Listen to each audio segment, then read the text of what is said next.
Hello दोस्तों, कैसे हैं आप लोग? आई होप सब लोग बढ़िया होंगे।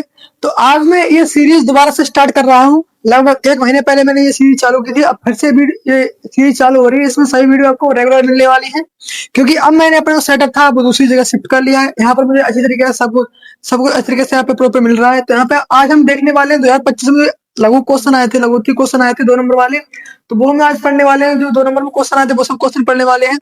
आपको पता है 2025 में 7 सेट होते हैं। सातों सेट एक सेट में 5 क्वेश्चन आते हैं। तो हम आज सब पढ़ने वाले हैं। 7 सेट हैं और 5 क्वेश्चन हर सेट में आते हैं। तो हम पढ़ने वाले हैं 35 क्वेश्चन पढ़ने वाले हैं सभी। ये क्वेश्चन वो क्वेश्चन है जो हर साल रिपीट होते रहते हैं। तो उसी प्रकार से हम आज देखने वाले हैं। पहला क्वेश्चन क्या है? पहला अनुवांशिकी को परिभाषित कीजिए। यानी कि आज हम उसमें पढ़ने वाले हैं पहला क्वेश्चन की अनुवांशिकी क्या होती है, वो हम पढ़ने वाले हैं। तो अनुवांशिकी जो वैज्ञानिक भाषा का है, जिसके अंतर्गत हम क्या पढ़ते हैं? अनुवांशिकता पढ़ते हैं। और जो जितनी विभिन्नता होती है उन सब का हम अध्ययन करते हैं, उसे हम क्या कहते हैं? अनुवांशिकी कहते हैं। इसी प्रकार से दूसरा क्वेश्चन इसमें दिया हुआ है। दूसरा क्वेश्चन इसमें दिया हुआ है वर्णांतर क्या है, इस पर टिप्पणी कीजिए। मतलब वर्णांतर पर संक्षिप्त टिप्पणी करनी है। तो वर्णांतर क्या होता है ये आप लोग जानते होंगे। जिस व्यक्ति को वर्णांतर होता है वो लाल लाल रंग में और हरे रंग में क्या करता है? लाल और हरे रंग में क्या मतलब वर्ण नहीं बता नहीं पाता है कि कौन सा लाल रंग है कौन सा हरा रंग है। वो मतलब कंफ्यूज हो जाता है। तो वही होता है, वही है वर्णांतर। और ये आपको पता हो एक है यह एक एक्स सहलंग रोग है। एक्स सहलंग अपराही रोग है। इसमें लिखा है हो यह विकार लाल अथवा हरे रंग, लाल या फिर हरे रंग में क्या लाल या हरे रंग के शंकु होते हैं हमारे आंख में। जो हमारी आंख में लाल और हरे रंग के शंकु होते हैं उसमें कुछ त्रुटि होने के कारण, उसमें कुछ छोटी ही त्रुटि होने के कारण क्या होता है? वह व्यक्ति होता है लाल और हरे रंग में क्या मतलब विभेद नहीं कर पाता है कौन सा रंग लाल है कौन सा रंग हरा है। ये और इसमें क्या है? यह एक्स क्रोमोसोम पर स्थित होता है। जो यह विकार होता है ये कौन से? ये एक्स क्रोमोसोम पर स्थित होता है। और कुछ जीन में क्या होता है? उत्परिवर्तन होने के कारण जो एक्स क्रोमोसोम होता है उसमें कुछ जीन होते हैं, उसमें कुछ उत्परिवर्तन हो जाता है, जिस कारण क्या होता है? ये वर्णांतर रोग हो जाता है। इसके बाद देखते हैं अगला क्वेश्चन दिया हुआ है। अगला क्वेश्चन दिया हुआ है प्लाज्मोडियम की। जो प्लाज्मोडियम होता है, प्लाज्मोडियम की किन्हीं 2 जातियों का नाम बताना है। आपको पता होगा जो प्लाज्मोडियम होता है इसकी 4 जातियां होती हैं। प्लाज्मोडियम फैल्सीफेरम, प्लाज्मोडियम फैल्सीफेरम, फिर होता है वाइवेक्स, ओवेल और मलेरिया। ये 4 प्रजाति होती है प्लाज्मोडियम की। और ये आपको पता है मलेरिया रोग होता है प्लाज्मोडियम मलेरिया से होता है। इसमें 4 जातियां होती है प्लाज्मोडियम की। पहली होती है फैल्सीफेरम, दूसरी होती है प्लाज्मोडियम वाइवेक्स, तीसरी होती है प्लाज्मोडियम ओवेल और चौथी होती है प्लाज्मोडियम मलेरिया। तो ये 4 जातियां होती हैं। इसमें पूछा गया 2, यहाँ पर हम 4 लिख के लेके आए हैं। इसके बाद देखते हैं अगला क्वेश्चन। इसमें अगला क्वेश्चन दिया हुआ है कि सकल प्राथमिक उत्पादकता है।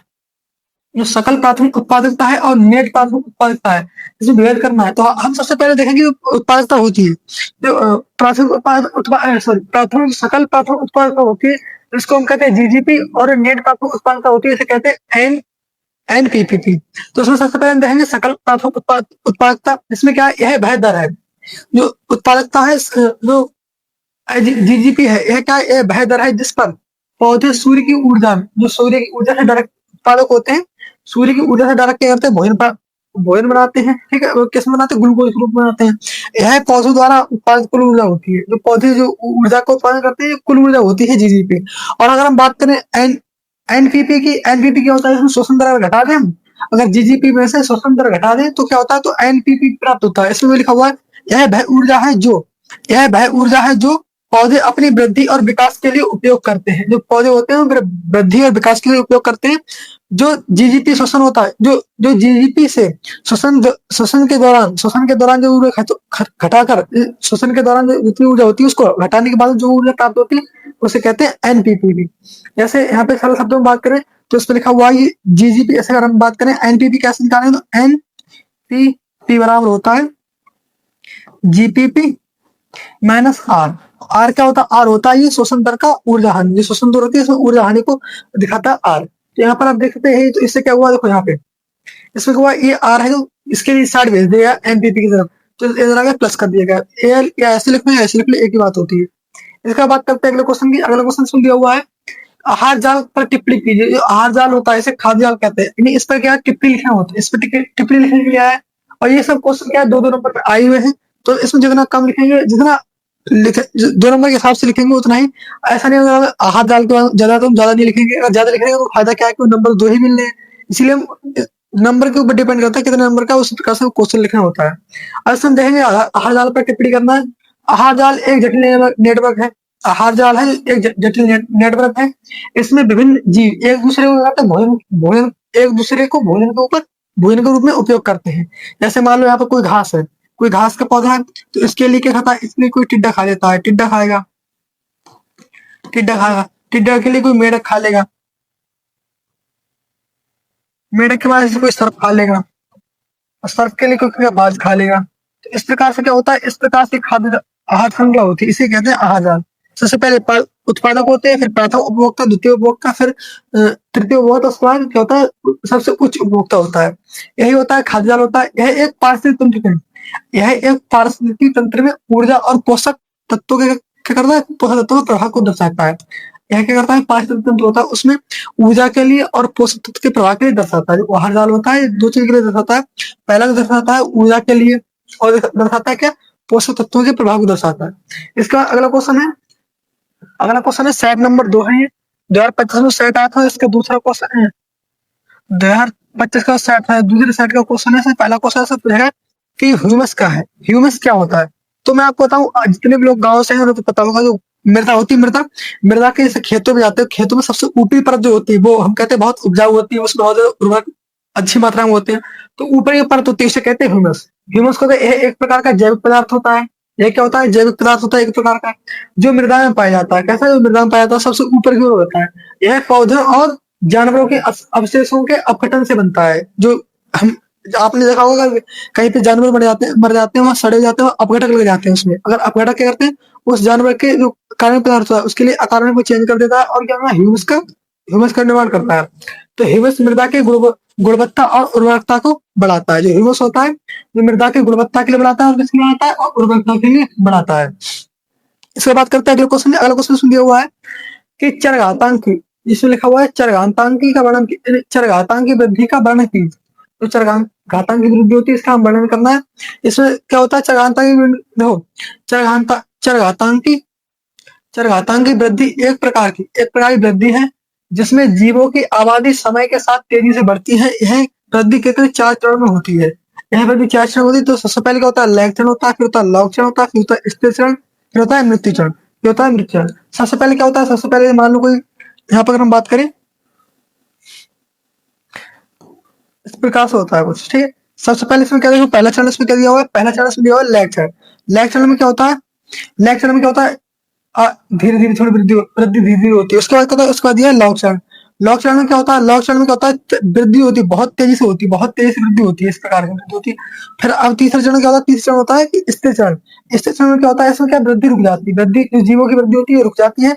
और सबसे लास्ट में आता है मृत्यु चरण। मृत्यु चरण में क्या होता है, मृत्यु चरण में क्या होता है कि ये एक समय स्थिर होने के बाद में, जैसे आपको पता होगा कि अगर कोई संसाधन है, अगर इसे यहाँ पर हम बात करते हैं, कोई जाति है, उसके लिए अगर जैसे खाना की बात करें, कोई खाना नहीं मिलता है जाके, अगर कोई जैसे बकरी है, फिर कोई जानवर है एक जगह पे जाता है, वहां अगर खाने को ज्यादा है तो कुछ समय तो वो खाता रहेगा, फिर धीरे धीरे वृद्धि करेगा, वृद्धि, उसके पास जो साधन है, जो लिमिट है, जो घास खाने के लिए, वो लिमिट में है। तो एक समय में तो उसकी वृद्धि बहुत हो जाती है, उसके बाद क्या होता है, घास जितनी होती है वो सब खत्म हो जाती है, जो भी खाने का जो संसाधन होता है वो सब खत्म हो जाता है बकरी के लिए। फिर उसकी वृद्धि होती है, वो रुक जाती है, वृद्धि रुक जाती है। फिर एक समय पे क्या बिल्कुल ही खाना पानी नहीं रहेगा, तो जब मर जाएगा, जब तो जो इतने जीव होंगे आप मर जाते हैं, उसके लिए क्या होती है, फिर बाद में होता है मृत्यु चरण होता है। इस प्रकार का होता है, वो चरघातांकी नियम होता है। तो इसमें यही लिखा हुआ है, सबसे पहले कह दिया, इस चरण में आबादी धीरे धीरे बढ़ती है, क्योंकि जीव नए वातावरण के अनुकूल करते हैं। जो जीव होते हैं नए वातावरण के प्रति अनुकूल होते हैं। तो इसका लॉस होता है, इस चरण में क्या होता है, आबादी तेजी से बढ़ती है, इसमें बहुत तेजी से आबादी बढ़ती है, क्योंकि जीवों के पास पर्याप्त संसाधन होते हैं, जितने भी संसाधन होते हैं, खाना पानी होता है, बहुत पर्याप्त होते हैं, इसलिए बहुत तेजी से वृद्धि करते हैं। तो इसका बात होता है स्थिर चरण। स्थिर चरण में क्या होता है, इस चरण में क्या होता है, आबादी स्थिर हो जाती है, क्योंकि संसाधन की कमी हो जाती है। संसाधन की कमी हो जाती है तो क्या होता है कि वृद्धि होती है जीवों की, एक साथ रुक जाती है, तो स्थिर हो जाती है। उसका बात करना सबसे लास्ट में चरण, चौथा चरण दिया हुआ है मृत्यु चरण। ये होता है मृत्यु चरण। इस चरण में क्या होता है, इस चरण में आबादी घटने लगती है, क्योंकि संसाधनों की कमी और अन्य कारकों के कारण क्या होता है, जीवों की मृत्यु होने लगती है, क्योंकि संसाधन होते हैं वो सब खत्म हो जाते हैं। फिर और भी कई कारण होते हैं, जिनके कारण का जीवों की मृत्यु होने लगती है। फिर इसमें लास्ट में लिखा हुआ है यह वृद्धि मॉडल जीवों की आबादी की गतिशीलता को क्या समझाने के लिए मदद करता है। जो वृद्धि मॉडल होता है, चरघातांकी जो वृद्धि मॉडल होता है, क्या करता है, जीवों की आबादी को आबादी की गतिशीलता को दर्शाने क्या करता है, समझाने में मदद करता है। इसका बात करते हैं, अगला क्वेश्चन इसमें दिया हुआ है। अगला क्वेश्चन क्या दिया इसमें, अगला क्वेश्चन इसमें दिया हुआ है एंटीटॉक्सिन क्या है। एंटीटॉक्सिन है, ये क्या है? तो सबसे पहले हम बात करते हैं एंटी टॉक्सिन की। टॉक्सिन का मतलब होता है विषैला पदार्थ। टॉक्सिन वाली बात में विष के बारे में बात करते हैं, तो एंटी मतलब उसके विपरीत, यानी अगर जो विषाक्त पदार्थों के लिए खत्म करता है, यानी विषाक्त पदार्थों का गुण होता है उसको खत्म करता है, उसको कहते हैं एंटीटॉक्सिन। तो वही यहाँ पे लिखा हुआ है, इसमें लिखा हुआ है एंटीटॉक्सिन एक प्रकार का क्या है, प्रतिरक्षी है। क्या है? एक प्रकार का प्रतिरक्षी है। एंटीटॉक्सिन एक प्रकार का प्रतिरक्षी होता है जो जीवाणु या अन्य रोग कारकों द्वारा उत्पादित किया जाता है। उत्पादित जो टॉक्सिन होता है, जो विषाक्षोभ होता है, जो विषाक्षोभ यानी विषैला पदार्थ होता है, उसको निष्क्रिय कर देता है। जैसे अगर कोई रोग कारक होता है, उसके द्वारा जो भी टॉक्सिन पदार्थ रिलीज किए जाते हैं, उसको खत्म करने के लिए क्या करता है, ये एंटीटॉक्सिन का यूज किया जाता है। ठीक है, यह शरीर की प्रतिरक्षा प्रणाली द्वारा उत्पादित होता है। जो शरीर की प्रतिरक्षा प्रणाली होती है उसके द्वारा क्या होता है, उत्पादित किया जाता है एंटीटॉक्सिन। ठीक है, और ये क्या करता है, रोगों को बचाने, जितने भी रोग होते हैं, रोगों से बचाने में मदद करता है। और इसमें दिया हुआ है एंटीटॉक्सिन का उपयोग, एंटी एंटी एंटीटॉक्सिन का उपयोग विभिन्न कारकों के संक्रमण के इलाज में उपयोग किया जाता है। जैसे हम बात करते हैं तो पहले डिफ्टीरिया हो गया। डिफ्टीरिया बहुत ही भयंकर रोग होता है। इसके लिए इसके इसको बचाव से क्या करते हैं, इसके बचाव के लिए एंटीटॉक्सिन का उपयोग किया जाता है। और टिटनेस होता है, आपको बताओ टिटनेस होता है, अगर कट जाते हैं तो टिटनेस हो जाता है, तो वो सब क्या होता है, उसके लिए उससे बचने के लिए एंटीटॉक्सिन का यूज किया जाता है। और जो बोtulism होता है, इसके बचने के लिए क्या किया जाता है, एंटीटॉक्सिन का यूज किया जाता है। इसका बात करते हैं, अगला क्वेश्चन इसमें दिया हुआ है, जो मादा मधुप होता है, मादा मधुप में गुणसूत्रों की संख्या कितनी होती है? इसमें लिंग निर्धारण प्रणाली को क्या कहते हैं? मादा मधुप होता है, यानी इसे क्या कहते हैं, ड्रोन। नहीं, इसे ये तो ड्रोन नहीं होता, इसे इसे कहते हैं जो मादा मक्खी होती है। जो मादा मक्खी में गुणसूत्रों की संख्या कितनी होती है? इसमें लिंग निर्धारण किस प्रकार का होता है, एक पूछा गया। तो उसमें गुणसूत्र होते हैं 32। मादा मधुप होता है, जो मादा मधुमक्खी होती है उसमें कितने होते हैं? 32 गुणसूत्र होते हैं। और इसमें लिंग निर्धारण होता है अगुणित द्विगुणित प्रकार का, कहता है लिंग लिंग निर्धारण होता है। इसके बाद बात करते हैं अगला क्वेश्चन। अगले क्वेश्चन इसमें दिया हुआ है अनुवांशिक कोड की विशेषता लिखनी है। तो सबसे पहले हम जानेंगे कि जो जेनेटिक कोड होते हैं ये होते क्या है, कितने प्रकार के होते हैं। जेनेटिक कोड होते हैं 64 प्रकार के। कितने प्रकार होते हैं? 64 प्रकार के कोड होते हैं। आपने पढ़ा होगा जेनेटिक कोड होते हैं 64 प्रकार के कोड होते हैं। ठीक है, ए जी ए यू, इस प्रकार बहुत सारे 64 कोड होते हैं लगभग। तो इनके बारे में दो विशेषताएं लिखनी होती है। तो सबसे पहले क्या होता है, ये ट्रिपलेट होते हैं। क्या होते हैं? सबसे पहले अगर हम बात करें अनुवांशिक कोड की, तो ये क्या होते हैं, ये होते हैं ट्रिपलेट। ये क्या होते हैं? ट्रिपलेट होते हैं। इन्हें क्या कहते हैं? ट्रिपलेट कहते हैं। ये होते हैं ट्रिपलेट। एक होता है ट्रिपलेट होता है, जैसे ट्रिपलेट होता है कैसे होते हैं, जैसे मान लो ए ए जी और ए ए यू। यहाँ पे जैसे एक दो तीन तीन ऐसे ट्रिक में होते हैं। क्या होते हैं? ट्रिक होते हैं। यानी हिंदी में ट्रिक होते हैं। ये किससे होते हैं? ट्रिक होते हैं। जितने अनुवांशिक कूट होते हैं ये सभी ट्रिक होते हैं। पहली विशेषता ये होगी। दूसरी विशेषता भी क्या है, जो ये कूट होते हैं, ये अनुवांशिक कूट होते हैं, ये एक विशिष्ट कोड के लिए क्या करते हैं, कोडित करते हैं। यह एक विशिष्ट कोड के लिए कोडित करते हैं। यह एक विशिष्ट कोड के लिए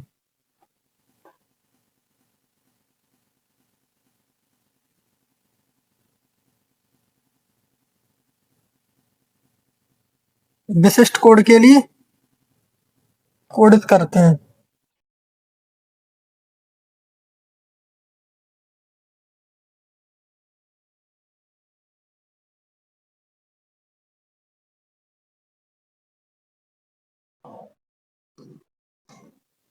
इनकी कई बहुत सारी मतलब जैसे अनुवांशिक कूट होते हैं, इनकी बहुत सारी मतलब विशेषता होती है। जैसे ट्रिपलेट होते हैं, एक विशेष कोड के लिए कोडित करते हैं।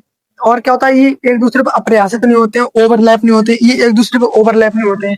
जैसे बात करें तीसरा, तो ये क्या करते हैं, ये ओवरलैपिंग नहीं करते हैं। ओवरलैपिंग नहीं करते, ये ओवरलैपिंग नहीं करते हैं, ओवरलैपिंग नहीं करते हैं, ओवरलैपिंग नहीं करते हैं। ओवरलैपिंग कैसा है, इससे मैं भी आपको बताऊं। जैसे यहाँ पे आप देख सकते हैं,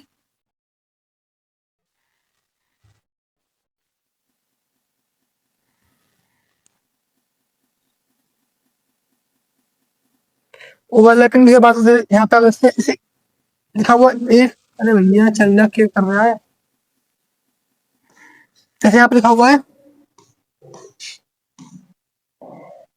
यहाँ पे लिखा हुआ है ए ए जी ए यू जी ए सी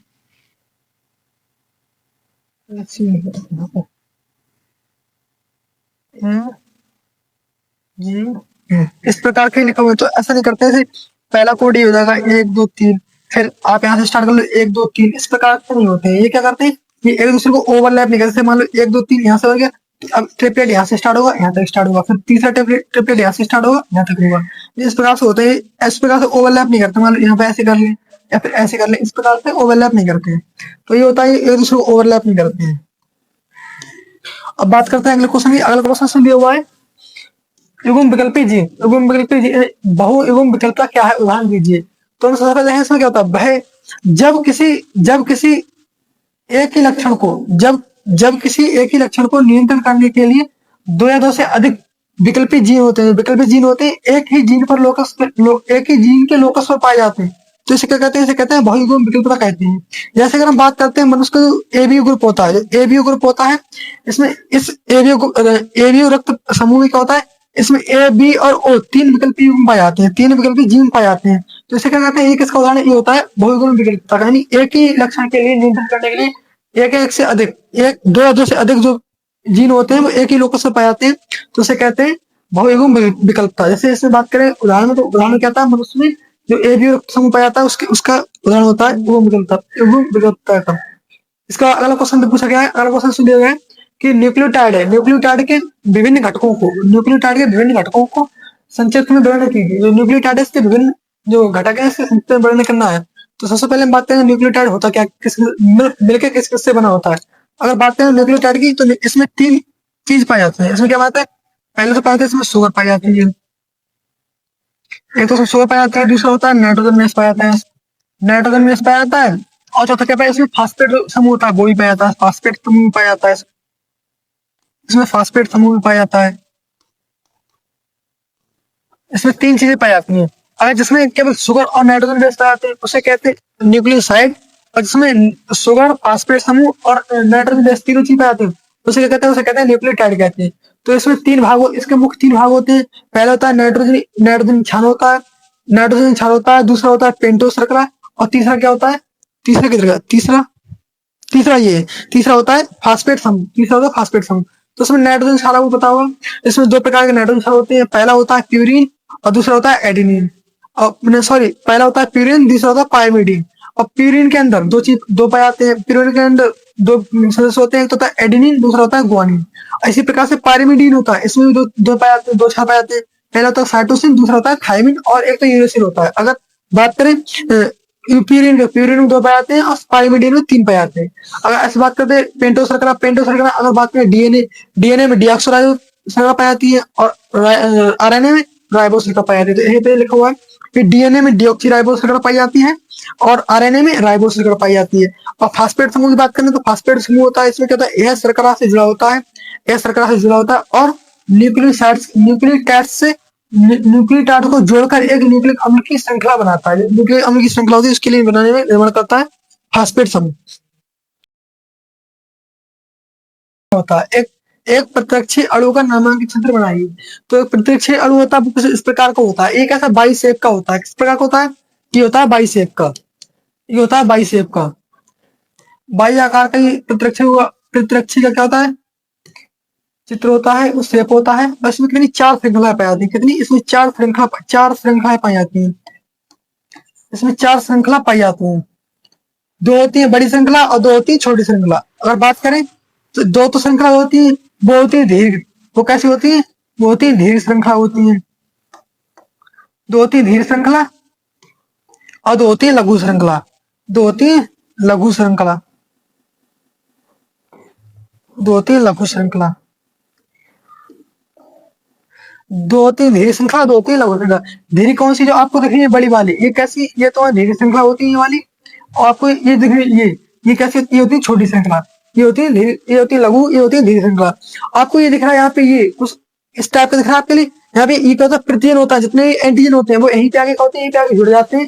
तो इसीलिए से कहते हैं प्रतिजन बंधक स्थल कहते हैं इसके लिए। और आपको यहाँ दिख रहे हैं ये डाइसल्फाइड बॉन्ड द्वारा क्या होता है, बना हुआ होता है। इसमें पॉलीपेप्टाइड श्रृंखला द्वारा पूरा बना हुआ होता है ये, इसमें डाइसल्फाइड बॉन्ड द्वारा ये जुड़ा हुआ होता है। यहाँ पे क्या है, यहाँ पर आपको सल्फर, दो डाई सल्फर लगे, दो सल्फर लगे हुए हैं। इस प्रकार से डाई सल्फाइड द्वारा ये जुड़ा हुआ था, पॉलीपेप्टाइड श्रृंखला होती है पूरी है।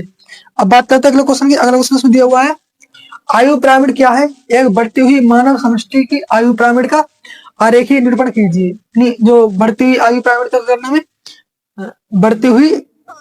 बढ़ती हुई मानव मानव समष्टि की आयु पिरामिड का आरेखीय निरूपण बनाना। अच्छा, एक जो बढ़ती हुई जो मानव की समष्टि है उसका एक आरेख बनाना है हमारे। तो यहाँ पे हम देखें, सबसे पहले आयु पिरामिड की बात करते हैं। एज पिरामिड क्या होता है? यह आयु पिरामिड एक बाह्य ग्राफिक निरूपण है। आयु पिरामिड बाह्य ग्राफिक निरूपण है जिसमें किसी मानव समष्टि, जो पॉपुलेशन है, किसी मानव समष्टि की पॉपुलेशन है के विभिन्न आयु के वर्गों, जैसे बालक है, प्रजननशील है, वृद्ध की संख्या या फिर प्रतिशत को दर्शाया जाता है। दर्शाता है बढ़ती ही मानव समष्टि का आयु पिरामिड। इस प्रकार की समष्टि में बालक होते हैं। बालक ये आयु वर्ग के होते हैं, सबसे अधिक होते हैं और अधिक होते हैं, इसलिए आयु पिरामिड का तो आकार इसका सीधा होता है, चौड़ा होता है, नीचे साइड होता है, नीचे वाला चौड़ा होता है। यहाँ पर कुछ इस प्रकार का बनता है, देखो मैं बनाता हूँ। इसमें कहाँ से लगेगा सिर्फ,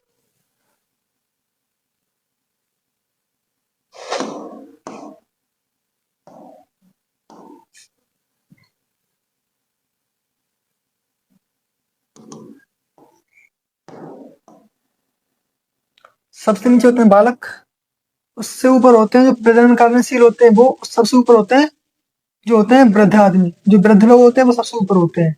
तो कुछ इस प्रकार का जो होता है, सबसे नीचे होते हैं बालक, सबसे नीचे होते हैं बालक, सबसे नीचे होते हैं बालक। उसके बाद होता है जितने रिप्रोडक्टिव, जो भी जनन करने में जितने प्रजननशील जो होते हैं, जो प्रजननशील व्यक्ति होते हैं वो सब होते हैं प्रजननशील व्यक्ति, प्रजननशील मानव। इसमें प्रजननशील मानव होते हैं और सबसे ऊपर होते हैं वृद्ध लोग, सबसे ऊपर होते हैं वृद्ध लोग। तो ये कैसा है, ये जो आयु पिरामिड बना है, ये आयु पिरामिड बना है बढ़ता हुआ। ये किस प्रकार का है? ये बढ़ता हुआ आयु पिरामिड है। ये कैसा है? ये बढ़ता हुआ आयु पिरामिड है, ये है बढ़ता हुआ। ठीक है, और ये हमारी भारत में ये ऐसा पिरामिड पाया जाता है नहीं। अगर भारत की समष्टि पॉपुलेशन की बात करें तो उसमें इस प्रकार का बढ़ता हुआ कुछ आयु पिरामिड बनता है। अब बात करते हैं अगले क्वेश्चन की। अगला क्वेश्चन सुन दिया हुआ है, गौसे के स्पर्धी अपवर्जन नियम पर टिप्पणी कीजिए। जो गौसे का स्पर्धी नियम था इसके बारे में टिप्पणी करना है।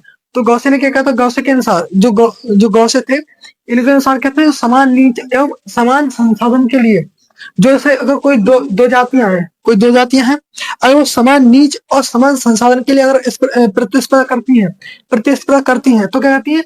इनमें से केवल एक ही जो जनजाति होती है वो मतलब रह पाती है, एक इन दो जातियों, जैसे इसमें लिखा हुआ गौसे के नियम के अनुसार समान नीच एवं समान संसाधनों के लिए प्रतिस्पर्धा करने वाली दो जातियां एक ही आवास में लंबे समय तक साथ नहीं रह सकती हैं, क्योंकि अंततः एक प्रजाति दूसरी प्रजाति को अपवित्र कर देती है, हटा देती है, विस्थापित कर देती है। ठीक है, इसीलिए क्या होता है, जो दो जातियां होती है एक ही संसाधन के लिए एक लंबे समय तक नहीं रह सकती, एक जाति दूसरी जाति के लिए हटा देती है। उदाहरण के लिए बात करें, जैसे पैरामीशियम ऑरेलिया थी, इसने पैरामीशियम कॉर्डेटम के लिए क्या गए, कॉर्डेटम साथ रहती थी। ठीक है, तो उसने क्या किया, जो पैरामीशियम ऑरेलिया थी इसने कॉर्डेटम के लिए क्या किया, विस्तारित कर दिया था। दो जातियां थी, एक तो पैरामीशियम ऑरेलिया थी और एक क्या थी, पैरामीशियम कॉर्डेटम थी। तो इन्हें साथ रखने पर क्या किया, जो साथ रखा गया था। तो इसमें से ऑरेलिया थी, जो पैरामीशियम ऑरेलिया थी, इसने क्या किया, जो कॉर्डेटम था इसके लिए क्या विस्तारित कर दिया था। तो यही गौसे का नियम है इसमें, कि जो दो जातियां अगर साथ साथ हैं और एक ही संसाधन पर निर्भर है तो उनमें से एक जाति होती है दूसरी जाति के लिए विस्थापित कर देती है, यही गौसे का नियम होता है। बात करते हैं अगले क्वेश्चन की। अगला क्वेश्चन इसमें दिया हुआ है कि डीएनए और आरएनए के बीच क्या करना, अंतर बताना है। डीएनए और आरएनए के बीच क्या करना, अंतर बताना है। ये कौन सा सेट नंबर 4 है, सेट नंबर 4 का ये क्वेश्चन है, डीएनए और आरएनए के बीच अंतर बताना है। तो सबसे पहले हम बात करते हैं, देखो ये 2 नंबर में पूछा गया है तो हमें इसमें केवल दो अंतर बताएंगे। तो पहला अंतर इसमें क्या होता है, इधर लिखेंगे हम डीएनए, इस साइड में लिखेंगे डीएनए, इस साइड लिखेंगे आरएनए,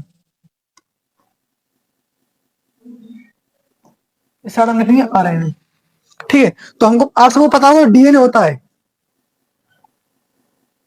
डीएनए में डीऑक्सी राइबोस पाई जाती है।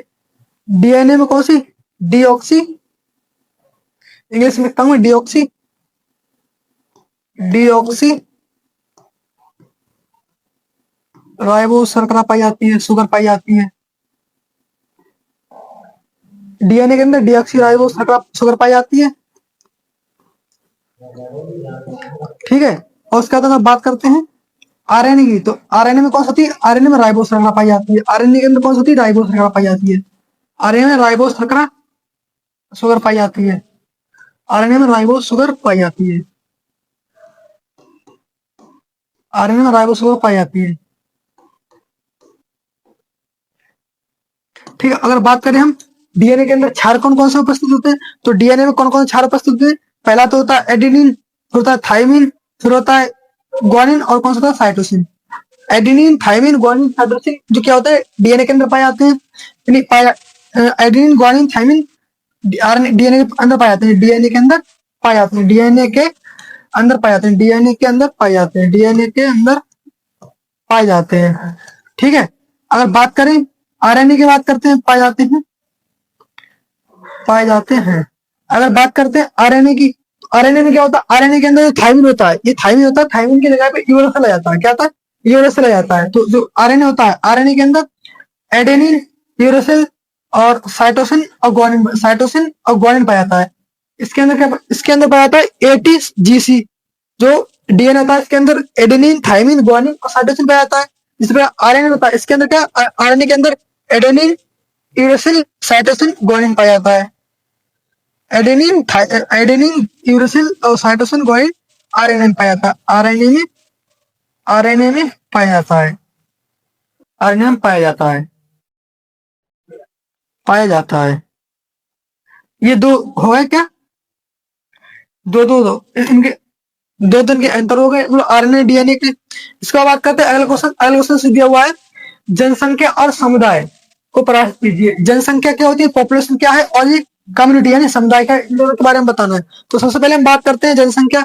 तो जनसंख्या होती है एक निश्चित जो क्षेत्र होता है, किसी निश्चित क्षेत्र में रहने वाले एक ही प्रजाति के जीवों के समूह को, किसी एक ही क्षेत्र है वहां पर निश्चित कोई एक निश्चित क्षेत्र है, उसमें रहने वाले एक ही जाति के जितने भी जीव हैं उनके समूह को हम क्या कहते हैं, उसे कहते हैं पॉपुलेशन, क्या कहते हैं, जनसंख्या कहते हैं। अगर बात करते हैं समुदाय की, समुदाय का होता है किसी निश्चित क्षेत्र में पाई जैसे कोई किसी निश्चित क्षेत्र में पाई जाने वाली विभिन्न प्रजातियों की, विभिन्न प्रजातियों की सभी जनसंख्याओं को, विभिन्न, जैसे कोई गांव है, गांव में विभिन्न प्रकार की भैंस भी होती है, भैंसों की जाति होती है, मानवों की जाति होती है, इन सब के लिए हम क्या कहें, इसके लिए हम क्या कहते हैं, समुदाय कहते हैं, इन सब के समूह कहते हैं हम समुदाय कहते हैं। और इसमें केवल एक ही जाति के समूह होता है उसके लिए क्या कहते हैं, तो जनसंख्या कहते हैं। अगर विभिन्न जैसे निश्चित क्षेत्र से पाई जाने विभिन्न प्रजातियां, इन सभी की पॉपुलेशन के लिए क्या कहते हैं, इनके लिए कहते हैं समुदाय। केवल एक ही जाति की जो पॉपुलेशन है, उसके एक ही जाति का समूह है, तो उसके लिए क्या कहते हैं, उसे कहते हैं जनसंख्या। बस इसी प्रकार का क्या होता है, इसमें समुदाय में जनसंख्या में मतलब अंतर हो गए। बात करते हैं अगले क्वेश्चन की। अगला क्वेश्चन दिया हुआ है लैक्टिक एसिड बैक्टीरिया। जो लैक्टिक एसिड बैक्टीरिया है, इसके दो उपयोग बताइए। जो लैक्टिक एसिड बैक्टीरिया है, इसके दो उपयोग बताने हैं। तो पहला उपयोग इसमें क्या दिया रखा है, पहला उपयोग इसमें दिया रखा है कि दूध से दही बनाने में इसका उपयोग करता है। लैक्टिक एसिड बैक्टीरिया का जो LAB होता है, LAB यानी कि लैक्टिक एसिड बैक्टीरिया, यह क्या करता है, दूध, यह दूध को दही में बदलता है तथा दही का स्वाद और पाचन होता है इसकी क्षमता क्या करता है, बढ़ाता है।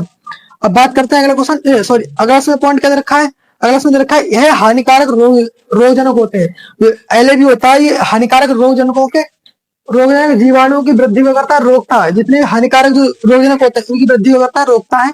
और ये आंत होती है, आंत हमारे शरीर में दो प्रकार की आंत होती है, बड़ी आंत होती है, छोटी आंत होती है। इनके क्या करते हैं, इन आंतों के और आंतों के स्वास्थ्य के लिए क्या करता है, सहायता करता है, सहायक होता है। बात करते हैं अगला क्वेश्चन इसमें दिया हुआ है डीएनए का द्विकुंडित मॉडल का नामांकित बनाना है। डीएनए होता है, आपको पता है इसे डबल हेलिक्स डीएस कहते हैं, इसको कहते हैं डबल हेलिक्स। द्विकुंडित मॉडल जो होता है उसका भी नामांकित बनाना है। तो आप सबको पता होगा कि डीएनए के अंदर क्या तीन चीजें पाई जाती हैं। एक तो होता है फास्फेट, पहला होता है शुगर, फिर होता है फास्फेट समूह, और क्या होता है नाइट्रोजन बेस होता है। तो सबसे पहले हम बनाने वाले डीएनए की संरचना, तो डीएनए की संरचना कुछ इस प्रकार होती है। इस प्रकार कुछ संरचना होती है डीएनए की, सही से बनानी।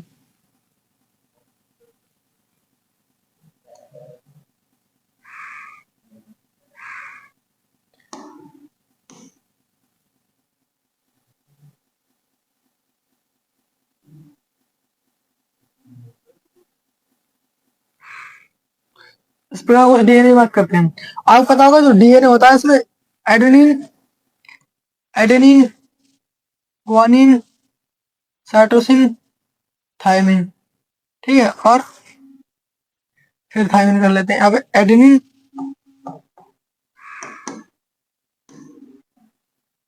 Thiamine, cytosine, thymine, guanine.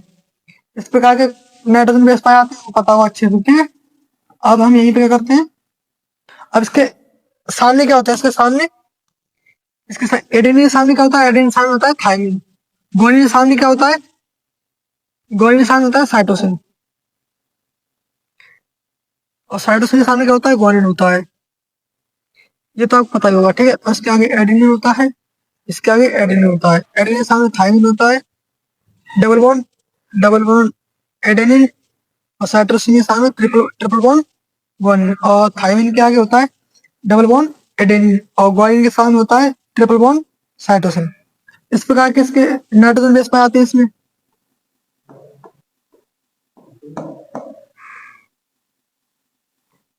Cytosine, cytosine, guanine, guanine. ठीक है, इस प्रकार कुछ डीएनए पाया जाता है। अब इसमें क्या होता है, आपको एक बात तो पता होगी अच्छे से कि एडेनिन होता है, एडेनिन डबल बॉन्ड थायमिन के सामने जुड़ता है। और जो ग्वानिन होता है, ग्वानिन करता है ये ट्रिपल बॉन्ड साइटोसिन के साथ जुड़ता है। ठीक है, इस प्रकार कुछ होता है। अब बात करते हैं इसके जो इसके अंदर इसमें पूछा है नाम कितना बनाना है। तो सबसे पहले हम बात करते हैं जितने भी ये नाइट्रोजन बेस होते हैं, ये हाइड्रोजन बॉन्ड के साथ जुड़ते हैं। इसमें जो एडेनिन होता है वो ग्वानिन के साथ डबल हाइड्रोजन बॉन्ड के साथ जुड़ता है, और जो साइटोसिन होता है और ग्वानिन के साथ में ट्रिपल बॉन्ड के साथ जुड़ता है। अब आपको पता होगा ये डीएनए यहाँ से लेके यहाँ तक का जो होता है, यहाँ से लेके यहाँ तक इसकी लंबाई होती है। नहीं, आपको यहाँ से दिख रहा है, ये इसका बेस होता है। यानी इसको दूसरे कलर से दिखाते हैं, यहाँ पे व्हाइट कलर सही रहेगा। यहाँ से अलग आपको यहाँ तो ये दिख रहा है, यहाँ से लेके यहाँ तक आपको दिख रहा है ये भाग। इसकी कितनी लंबाई, इसका व्यास कितना है, इसका व्यास कितना है, व्यास की बात करते हैं। इसके व्यास कितना होता है, इसका व्यास कितना होता है, इसका व्यास होता है 20 एंगस्ट्रॉम। कितना होता है, 20 एंगस्ट्रॉम। तो डीएनए का व्यास होता है कितना होता है, 20 एंगस्ट्रॉम होता है। अगर इसकी नैनोमीटर की बात करें तो 2 नैनोमीटर का होता है। कितना होता है, 2 नैनोमीटर का होता है। अगर डीएनए की व्यास की बात करते हैं तो 20 एंगस्ट्रॉम का होता है। अगर बात करते हैं नैनोमीटर में तो कितना होता है, 2 नैनोमीटर होता है। इसका बात करते हैं डीएनए के अंदर एक कुंडल, एक पिच होता है, यानी एक इस प्रकार का भी होता है, इस प्रकार का यहाँ से लेके यहाँ तक, यानी यहाँ से लेके यहाँ तक की होती है, इसे कहते हैं एक पिच। कहते हैं क्या कहते हैं, इसे कहते हैं एक पिच। एक पिच कहाँ से कहाँ तक है, एक पिच यहाँ से लेके यहाँ तक एक पिच है, यहाँ से लेके यहाँ तक एक पिच है। एक पिच के अंदर कितने 10 नाइट्रोजन बेस पाए जाते हैं। जैसे 1 2 3 4 5, 1 2 3 4 5, यानी यहाँ से लेके यहाँ तक कितने 10 नाइट्रोजन बेस पाए जाते हैं, 10 नाइट्रोजन बेस पाए जाते हैं। ठीक है, अब यहाँ से लेके यहाँ तक की जितनी लंबाई होती है, इसकी लंबाई कितनी होती है, इसकी होती है 34 एंगस्ट्रॉम। कितनी होती है, 34 एंगस्ट्रॉम। और आपको पता होगा कि अगर हम बात करें नैनोमीटर में तो कितनी आएगी, ये नैनोमीटर में हो जाएगी 3.4 नैनोमीटर की बात करेंगे। अगर नैनोमीटर में नापेंगे तो कितनी होगी, तो होगी 3.4 नैनोमीटर होगी। अगर बात करते हैं एंगस्ट्रॉम में, एंगस्ट्रॉम की 34 एंगस्ट्रॉम होगी। ठीक है, इसमें और हाँ एक डीएनए की पिच में, इसे कहते हैं एक पिच कहते हैं, इसे कहते हैं यहाँ से यहाँ तक के लिए इसे कहते हैं एक पिच, इसे कहते हैं एक पिच, इसे कहते हैं एक पिच, एक पिच कहते हैं। एक पिच में 10 नाइट्रोजन बेस होते हैं, और यहाँ से लेके एक पिच की लंबाई 34 एंगस्ट्रॉम होती है। और अगर बात करें नैनोमीटर में तो नैनोमीटर में कितनी होती है, 3.4 नैनोमीटर होती है। ठीक है, यही डीएनए का जो होता है मॉडल होता है, इसे कहते हैं डीएस डीएनए मॉडल। जैसे कहते हैं डीएस डीएनए, यानी डबल स्टैंडर्ड डीएनए, डीएनए। ये होता है डी डबल स्टैंडर्ड डीएनए, यानी द्विकुंडलित मॉडल। डीएनए का द्विकुंडलित मॉडल होता है ये। ठीक है, और उसके बाद में और उसमें कुछ रह गया, बस इतना ही होता है इसके बारे में, और कुछ लिखने को है नहीं। और हाँ, ये क्या, ये शुगर, ये होता है, ये आपको क्या, ये बनता है शुगर का। ये किसका बना होता है, ये जो बैकबोन टाइप का होता है, ये बनता है शुगर का बना हुआ होता है ये। ठीक है, अब बात करते हैं अगले क्वेश्चन की। अगले क्वेश्चन में दिया हुआ है मेटा स्टेटस से आप क्या समझते हैं। जो मेटा स्टेटस होता है इससे आप क्या समझते हैं, तो उसके बारे में पढ़ने वाले हैं। मेटा स्टेटस क्या होता है, जो कैंसरी कोशिकाएं होती है उन्हें कहते हैं मेटा स्टेटस कहते हैं। जैसे कैंसरी कोशिकाओं का इसमें लिखा हुआ है मेटा स्टेटस क्या होता है। ठीक है, तो उसमें कैंसर कोशिकाओं का अपने मूल स्थान से, जो इनका मूल स्थान होता है वहां से अलग होकर रक्त या लसिका की सहायता से, रक्त या लसिका की सहायता से शरीर के अन्य भागों में फैलना, अंग भागों में फैल जाते हैं, इसे कहते हैं मेटास्टेसिस कहते हैं। जितने भी कैंसर कोशिका होती है वो एक स्थान से दूसरे स्थान अपने यहाँ पे होती है, मूल स्थान वहां से हटके किसी दूसरे अंग में पहुंच जाती है, तो उसे कहते हैं मेटास्टेसिस कहते हैं। इसका बात करते हैं अगला क्वेश्चन। अगला क्वेश्चन इसमें दिया हुआ है सेट द्वार, जो सेट 5 है ये 2025 में आया था। जो 48 के था इसका ये क्वेश्चन है, तो उसमें क्या है, ये है लघु उत्तरीय क्वेश्चन चल रहा है। ये कौन सा क्वेश्चन चल रहा है, ये चल रहा है लघु उत्तरीय क्वेश्चन, लघु उत्तरीय प्रश्न, ये लघु उत्तरीय प्रश्न है। और आपको बता दूं अब ये प्रश्न जो है इसमें मैंने लघु उत्तरीय प्रश्न बहुविकल्प के लिए भी करा दिए हैं, अतु लघु उत्तरीय थे वो भी से भी करा दिए हैं। 2024 के मैंने सब करा रखे हैं, आपको डिस्क्रिप्शन में प्ले लिस्ट मिल जाएगी, वहां पे आप जाके सब क्वेश्चन पढ़ सकते हैं। वो सभी क्वेश्चन मैं करा रहा हूँ धीरे धीरे।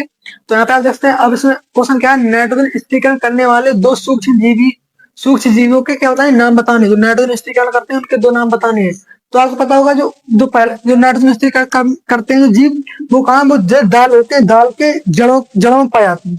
तो उसमें से पहला कौन सा है, पहला है राइजोबियम, दूसरा क्या है एजोटोबैक्टर। तो एजोबैक्टर है, एक है राइजोबियम, दूसरा है एजोबैक्टर। नो स्टॉक बहुत है, नो स्टॉक है, एनेविना है, राइजोबियम है और एजोबैक्टर है। ये सभी क्या है नाइट्रोजन स्थिरीकरण करने वाले क्या सूक्ष्म जीव है।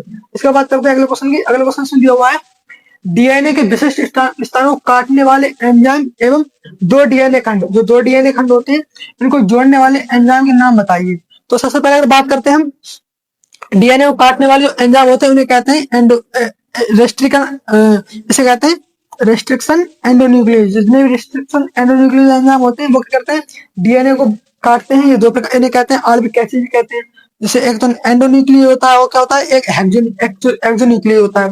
ये डीएनए को काटने, अच्छा हाँ, विशिष्ट स्थान पे अगर बात करें विशिष्ट स्थान पर तो होता है एंडोन्यूक्लियस। रेस्ट्रिक्शन एंडोन्यूक्लियस जो होता है एंजाइम वो विशिष्ट स्थान से काटता है, ठीक है।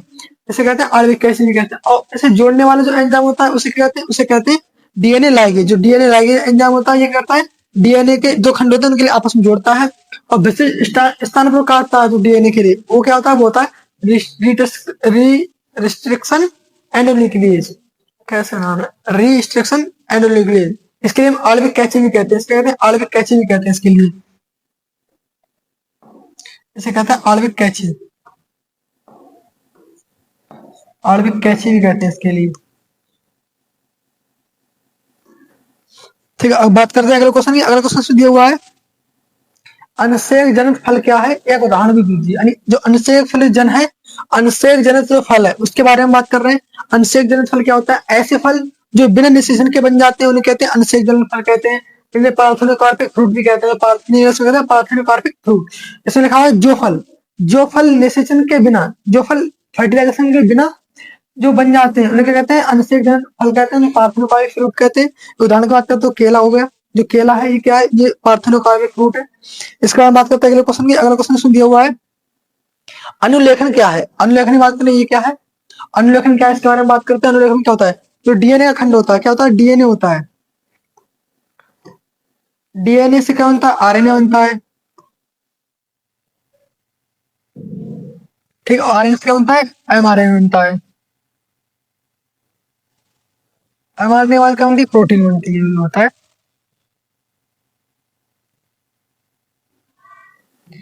आरएनए बाद क्या बनती है प्रोटीन बनती है। तो यहाँ से अगर डीएनए से आरएनए बनता है, सॉरी हाँ, अगर पहले डीएनए से डीएनए बन जाता है, डीएनए से डीएनए बनता है तो प्रतिकृतियन होता है। और डीएनए से अगर हम आरएनए बनाते हैं या फिर एमआरएनए बनाते हैं तो क्या बनता है, उसे क्या कहते हैं, तो उसे कहते हैं अनुलेखन ट्रांसक्रिप्शन कहते हैं, ठीक है। तो उसमें लिखा हुआ है डीएनए के अनुवांशिक संदेश को प्रतिलिपि बनाकर एमआरएनए का निर्माण होने की जो प्रक्रिया होती है उसे कहते हैं, उसे अनुलेखन कहते हैं। यानी डीएनए से अगर डीएनए बनता है तो उसे कहते हैं प्रति, तो उसे कहते हैं प्रतिलेखन, उसे कहते हैं प्रतिलेखन, ठीक है, उसे कहते हैं प्रतिलेखन। और अगर डीएनए से आरएनए या फिर एमआरएनए बनता है तो उसे क्या कहते हैं, उसे कहते हैं अनुलेखन कहते हैं। और एमआरएनए से अगर प्रोटीन बनाई जाती है तो प्रोटीन, इसमें कहते हैं अनुवादन, इसे क्या कहते हैं अनुवादन, इसे कहते हैं अनुवादन, अनुवादन। और अगर डीएनए से डीएनए बनता है तो उसे कहते हैं प्रतिकृतियन, इसे कहते हैं प्रतिकृतियन, इसे कहते हैं प्रतिकृतियन। और जब आरएनए से डीएनए से आरएनए बनता है तो एमआरएनए बनता है तो उसे कहता है ट्रांसक्रिप्शन। बात करते हैं अगला क्वेश्चन इसमें दिया हुआ है, किसी एक यौन संचारित रोग का नाम लिखिए तथा उसकी रोकथाम के उपाय का संक्षिप्त वर्णन कीजिए। तो एक जो यौन संचारित रोग है वो है एड्स। अगर हम इसके रोकथाम की बात करें तो उसमें क्या होता है, रोकथाम के लिए हम क्या करें, सुरक्षित यौन संबंध यानी कंडोम का उपयोग कर सकते हैं। संक्रमित रक्त होता है उसको उपयोग नहीं करना चाहिए, और जो एकल यौन साथी रखना चाहिए, यानी इसके साथ जो एकल यौन जो एक ही व्यक्ति के साथ में क्या यौन संबंध बनाना चाहिए।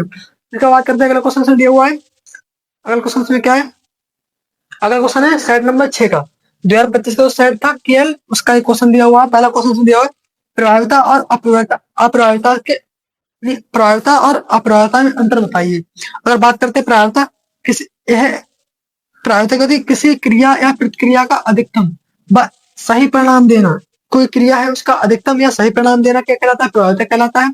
और किसी क्रिया या प्रतिक्रिया का कम या अपेक्षित परिणाम देना, कम या अपेक्षित परिणाम न देना क्या होता है, वो कहलाता है अप्रभाविता कहलाता है। अगर अधिकतम या फिर सही परिणाम देती है तो होता है प्रभाविता, और कम या फिर अपेक्षित परिणाम न दे पाना वो क्या कहता है, अप्रभाविता कहलाता है।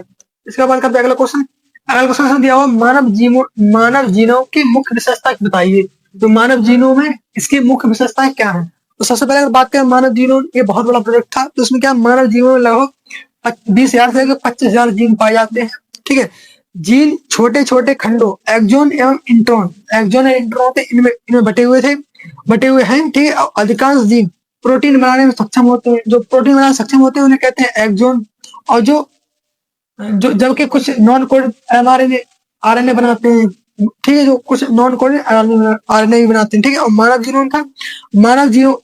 जीनोम लगभग 3 गुणा 10 की पावर 9 इतने लगभग क्या बेस पेयर पाए जाते हैं मानव जीनोम में। 3 गुणा 10 की पावर 9 बेस पेयर पाए जाते हैं। ठीक है, उसके बाद करते हैं अगला इसमें दिया हुआ है, जीनोम के अधिकांश भाग में दोहराव से रिपीटेड सीक्वेंस का पाए जाते हैं। कि जो जीनोम है इसके अधिकांश भाग में क्या होता है, रिपीटेड सीक्वेंस पाया जाता है। ठीक है, बात करते हैं अगले क्वेश्चन में दिया हुआ है। अगला क्वेश्चन में दिया हुआ है किण्वित पेय पदार्थ क्या होते हैं। किण्वित पेय पदार्थ होते हैं, ये क्या होते हैं, इनकी बात करते हैं हम। तो आपको पता होगा जितने बैक्टीरिया होते हैं, बैक्टीरिया द्वारा अगर किसी पदार्थ के लिए कोई भी पदार्थ उसके लिए बैक्टीरिया द्वारा अगर हम किण्वित करते हैं तो ठीक है, उसमें क्या होता है, जो उसकी शर्करा होती है, शर्करा क्या होती है, वो शर्करा एथेनॉल में और कार्बन डाइऑक्साइड में चेंज हो जाती है, बदल जाती है, तो वही किण्वित पदार्थ कहलाता है। ठीक है, इसमें लिखा हुआ है वे पेय पदार्थ जिन्हें खमीर या बैक्टीरिया की सहायता से हम क्या करते हैं, उनकी शर्करा होती है, उन शर्कराओं को किण्वित कर देते हैं। ठीक, किण्वित करके एथेनॉल चल जा एथेनॉल और कार्बन डाइऑक्साइड में करते हैं, चेंज कर देते हैं, मतलब एथेनॉल और कार्बन डाइऑक्साइड में बदल जाती है, किण्वित पेय कहलाते हैं। ठीक है, किण्वित पेय पदार्थ कहलाते हैं। जैसे बात करें बियर की, वाइन की, और जो छाछ दही होते हैं, ये सब क्या होते हैं, इसी प्रकार किण्वित पेय पदार्थ होते हैं। ठीक है, और अगला क्वेश्चन बात करते हैं, अगला क्वेश्चन दिया हुआ है बायोस्फीयर क्या होता है। जो बायोस्फीयर होता है ये क्या होता है, इसमें टिप्पणी कीजिए। ठीक है, तो बायोस्फीयर पृथ्वी का वह हिस्सा है जहाँ सभी जीवित प्राणी और पौधे रहते हैं। इसमें भूमि, जल और वायुमंडल का वह हिस्सा शामिल है जो जीवन के लिए अनुकूल है। बायोस्फीयर जीवन के सुरक्षा, पोषण और ऊर्जा चक्र के लिए एक महत्वपूर्ण योगदान प्रदान करता है। तो बायोस्फीयर है, ये एक प्रकार का पृथ्वी का वह हिस्सा होता है जहाँ पे सभी प्रकार पेड़ पौधे जीवित जो रहते हैं वो सभी होते हैं, तो ये बायोस्फीयर कहलाता है। ठीक है, और ये अनुकूल स्थिति होती है, अनुकूल स्थिति देने का काम करता है। इसके बाद बात करते हैं अगला क्वेश्चन। इसमें अगला क्वेश्चन दिया हुआ है स्वास्थ्य इन सीटू और एक्स-सीटू, जो इन-सीटू होते हैं और एक्स-सीटू होते हैं, इनके बारे में बताना होता है। तो ये क्या होता है, जैव विविधता के बचाने के लिए कुछ उपाय किए थे, वो ही है ये एक्स-सीटू और इन-सीटू। ये स्वस्थानी होता है, स्वस्थानी होता है जो प्रजातियां होती हैं जिस स्थान पर रहती हैं उसी स्थान पर उनकी देखरेख कर दी जाती है। स्वस्थानी होता है, उसमें उसी स्थान पे जो जितने भी जातियां होती है उनको उसी स्थान पे क्या होता है, मान लो यहाँ पे कोई जाति रह रही है तो इसी को यही चारों तरफ से क्या कर दिया, इसका संरक्षण कर दिया। तो ये तो यहीं पे रहती है, तो यहीं पे इसका संरक्षण कर दिया, तो हो गया स्वस्थानी। अगर यहाँ पे कोई जाति रह रही है, इसका यहाँ से उठा के अगर दूसरी जगह पे संरक्षण किया गया है, दूसरी जगह पे इसको बचाया गया है, सुरक्षित किया गया है, तो वो कहलाता है बाह्य स्थानीय कहलाता है। तो यही इसमें दिया हुआ है प्रजातियां, प्रजातियां अपने प्राकृतिक आवास में सुरक्षित रहती हैं, तो उसे क्या कहते हैं, तो उसे कहते हैं स्वस्थानीय संरक्षण कहते हैं। अगर प्रजातियां प्राकृतिक वातावरण से बाहर रखी जाती हैं तो उसे कहते हैं बाह्य स्थानीय संरक्षण कहते हैं। ठीक है, तो इसमें उदाहरण क्या है, स्वस्थानी में क्या है, राष्ट्रीय उद्यान है और अभ्यारण्य है। और बात करें एक्स सी टू में क्या है, चिड़ियाघर हो गया, वनस्पति उद्यान हो गया और जीव बैंक हो गए। ये मानव द्वारा बनाए जाते हैं, वे प्राकृतिक होते हैं। ठीक है, इसका बात करते हैं अगला क्वेश्चन। अगला क्वेश्चन में दिया हुआ है प्यूरिन और पायरिमिडीन क्षारकों में अंतर बताइए।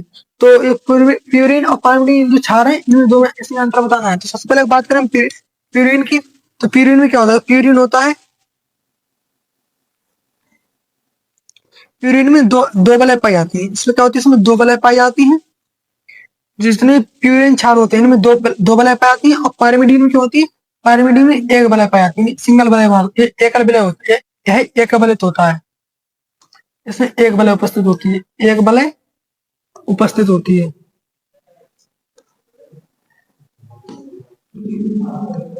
इसमें एक बलय उपस्थित होती है। ठीक है, और इसमें क्या होता है, प्यूरिन में क्या होता है, प्यूरिन में दो नाइट्रोजन छाप आते हैं। पहला होता है एडोनिन और दूसरा होता है ग्वानिन। पहला होता है एडोनिन और दूसरा होता है ग्वानिन। और इसमें पायरिमिडीन होता है, इसमें पाए जाते हैं तीन। इसमें कौन कौन से पाए जाते हैं, इसमें होता है पहला होता है, इसमें होता है पहला थाइमिन, साइटोसिन और ग्वानिन। नहीं, ग्वानिन होता है, यूरोसिल होता है। इसमें यूरोसिल पाया था। इसमें क्या होता है, इसमें दो पीरियड में दो बलय पाई जाती है और पायरिमिडीन में एक बलय पाई जाती है। ठीक है, और एक बलय संरचना पाई जाती है कार्बन की। और उसमें क्या होता है, इसमें दो क्षार पाए जाते हैं, एक एडेनिन और दूसरा ग्वानिन पाया जाता है। और जो पायरिमिडीन होता है इसमें तीन क्षार पाए जाते हैं। पहला होता है थाइमिन, साइटोसिन और यूरोसिल होता है। ठीक है, इसके बाद बात करते हैं अगला क्वेश्चन की। इसमें अगला क्वेश्चन, इसमें तो ये जब 2 नंबर का है, ये 2 नंबर का है, ये 2 नंबर का, उसमें दो हम अंतर लिख देंगे। ठीक है, अगर ज्यादा बड़ा हो तो हम ज्यादा भी लिख देते हैं इसमें।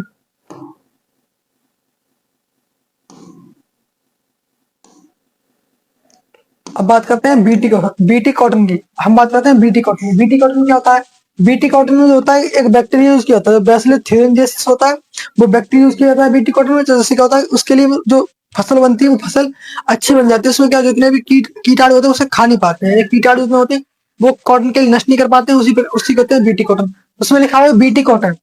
बीटी कॉटन जैविक रूप से संशोधित कपास है, जो जैविक रूप से बनाई एक कपास है, इसमें जिसमें एक बैक्टीरिया यूज किया था, उसे कहते हैं बैसिलस थ्यूरिंजियसिस। एक बैक्टीरिया होता है, उसके जीन के लिए डाला जाता है। जो कॉटन होता है, कॉटन के अंदर बैसिलस थ्यूरिंजियसिस बैसिलस थ्यूरिंजियसिस बैक्टीरिया होता है, उसका जीन डाला जाता है बीटी कॉटन के अंदर।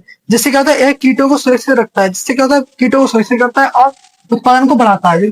जो बैसिलस थ्यूरिंजियसिस जीन होता है, जो बैसिलस थ्यूरिंजियसिस इसका जीन होता है बैक्टीरिया का, वो हमारी फसलें होती है, ये कॉटन होता है, उसके लिए एक तो क्या करता है, एक तो उत्पादन बढ़ाता है, दूसरा क्या करता है, जो सुरक्षा करता है कीटों से, सुरक्षा करता है उसका, बीटी कॉटन सुरक्षा करता है। और इसमें क्या, उसमें किसान होते हैं, किसानों के लिए कम रासायनिक कीटनाशक होते हैं, उनकी जरूरत नहीं पड़ती है, मतलब बिल्कुल ही जरूरत नहीं पड़ती है। अगर हम बीटी कॉटन की बात करें, अगर कॉटन में बीटी जीन डाल दिया जाता है तो उसमें कीटनाशक की बिल्कुल ही आवश्यकता नहीं पड़ती है। इसका बात करते हैं अगला क्वेश्चन जो है टाइफाइड। टाइफाइड ज्वर पर टिप्पणी कीजिए। टाइफाइड जो बुखार होता है, इस पर टिप्पणी करने को बताया गया है। तो टाइफाइड बुखार है, इसमें क्या है, टाइफाइड जो बुखार होता है, ये क्या होता है, साल्मोनेला टाइफी जो होता है उसके द्वारा फैलता है। तो साल्मोनेला टाइफी जो बैक्टीरिया होता है उससे फैलता है। ठीक है, यह क्या होता है, खराब पानी पीने से या फिर खराब भोजन जो होता है उसको खाने से जो होता है टाइफाइड रोग हो जाता है। इसके लक्षण क्या होते हैं, बुखार आना होता है, फिर कमजोरी हो जाती है, पेट में दर्द होने लगता है। और इसके बचाव क्या होता है, इसके बचाव के लिए टीकाकरण और साफ सफाई का अच्छी तरीके से की जाए, टीकाकरण भी अच्छे समय पे जाए और साफ सफाई भी अच्छे समय पे जाए, तो जिसके रोग होने के चांस बहुत कम हो जाते हैं। ठीक है, अब बात करते हैं अगले क्वेश्चन की। अगला क्वेश्चन दिया हुआ है, अगला क्वेश्चन में क्या हुआ है, इसमें दिया हुआ है समष्टि और समुदाय में अंतर बताइए। तो हम सबसे पहले बात करें समष्टि की। समष्टि क्या होता है, समष्टि एक जाति होती है, किसी एक प्रजाति के सभी लोगों की बात करते हैं। जैसे कोई गांव है या कोई शहर है, उसमें अगर एक जैसे मान लो कुत्ता की जाति है, कुत्ता की जितनी भी जातियां होंगी, जितने भी कुत्ते होंगे, उन सबके समूह को हम क्या कहते हैं, उसे कहते हैं समष्टि। जैसे गांव में इंसान हो गए, गांव में क्या हो गए, लोग हो गए, गांव के अंदर लोग हैं, वो सभी एक ही जाति के होते हैं, वो सबकी जाति होती है मानव होती है। अगर मानव की बात करें तो क्या हो गया, वो समष्टि हो गया। अगर बात करें समुदाय की, समुदाय क्या होता है, तो समुदाय विभिन्न प्रजातियां होती हैं, विभिन्न प्रजातियों के समूह के लिए। जैसे हो गए जंगल, जंगल में पेड़ हो गए, जानवर हो गए और सभी और पक्षी हो गए, इन सबकी जातियां अलग अलग है, परंतु उनका समूह तो एक ही होता है, तो इसके लिए कहते हैं समुदाय। और एक ही जाति की बहुत सी जीवों की बात करें वो कहलाती है समष्टि। तो क्या कहलाती है, तो कहलाती है समष्टि। तो यही था समष्टि और समुदाय में अंतर।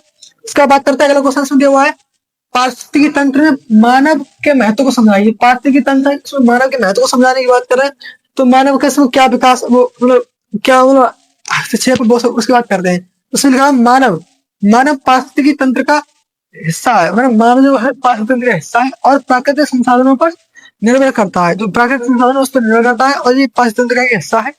और ये क्या करता है, वह उत्पादक ऊर्जा चक्र और जैव विविधता को प्रभावित करता है। जो मानव है वो उत्पादकता के लिए प्रभावित करता है, ऊर्जा के लिए प्रभावित करता है और जितनी जैव विविधता है इसको प्रभावित करता है। मानव का अगर सही उपयोग संतुलन, जो मानव है मानव के सही उपयोग से संतुलन बनता है। अगर मानव सही उपयोग करता है संसाधनों का तो संतुलन बनता है। अगर वो अतिदोहन करता है, अगर अतिदोहन करता है तो क्या होता है, इससे तंत्र क्या होता है, गड़बड़ होता है, क्या होता है, प्रभावित होता है, खराब हो जाता है। अगर मानव मान लो अगर पेड़ पौधे हैं सभी काट डाले, सभी काटेगा तो हिम जितने भी ग्लेशियर है सभी पिघल जाएंगे, ये सब होता है ना। इसीलिए अगर इसके अगर अतिदोहन करेगा कोई मानव के लिए थोड़ा क्या होता है, ये जो पारसी तंत्र होता है इसके लिए हानिकारक हानिकारक हो जाता है। ठीक है, बस यही था आज का लेक्चर। अगर आपको लेक्चर अच्छा लगा हो तो हमारे चैनल को सब्सक्राइब करें, वीडियो को लाइक करें।